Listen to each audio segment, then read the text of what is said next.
So today I am going to present physical database design. So for the selection of DBMS, based on our opinion, we believe that a homogeneous database is better than the heterogeneous database. This is because all sites will use the same DBMS product, while a heterogeneous system consists of relational, network, hierarchical, and object-oriented DBMS. Different DBMS product may be used at a different site within the system, and they are not required to be based on the same underlying data model.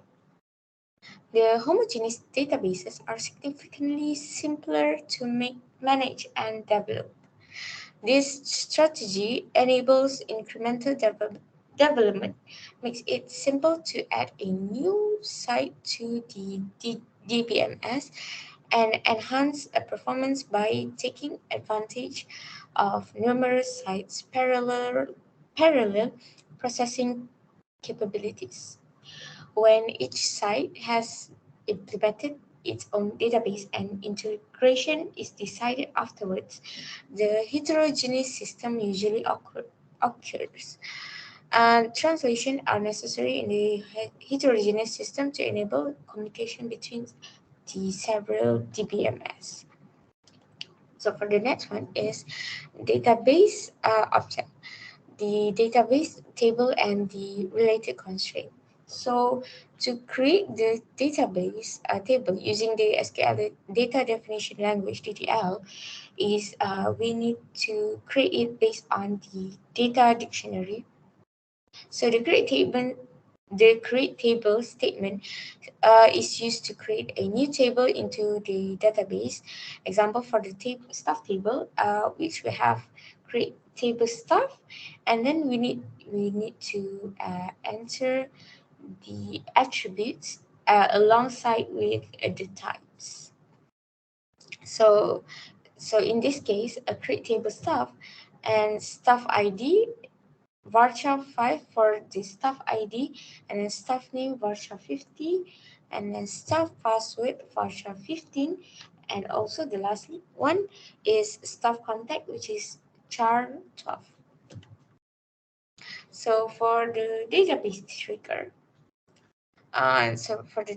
trigger, um, we use it before we insert the appointment based on the database table appointment, where when the user wants to make an appointment, the the appointment ID will be automatically created um, on the system, so that the user doesn't have to enter a new one, and the character will automatically have an A in front of it, um, showing that it is for appointment ID.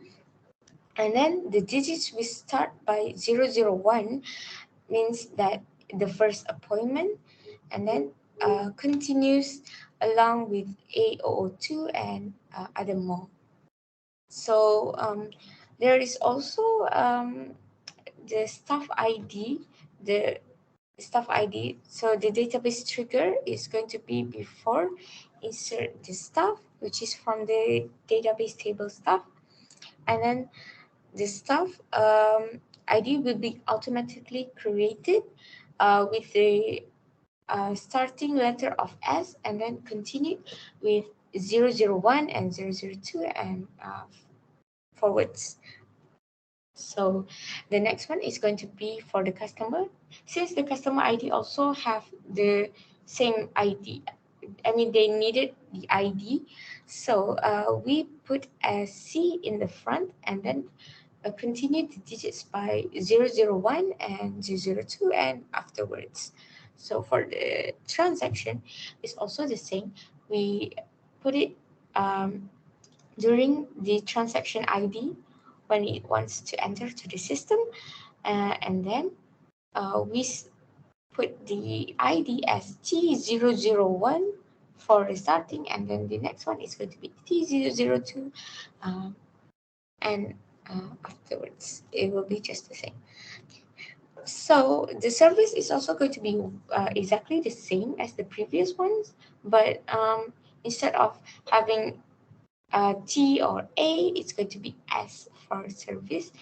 Um, and then the next one is going to be a database trigger type for after insert appointment ID on transaction, based on the table transaction. Okay, so it will get to calculate the amount of payment that the customer needs to pay based on the service that they wanted.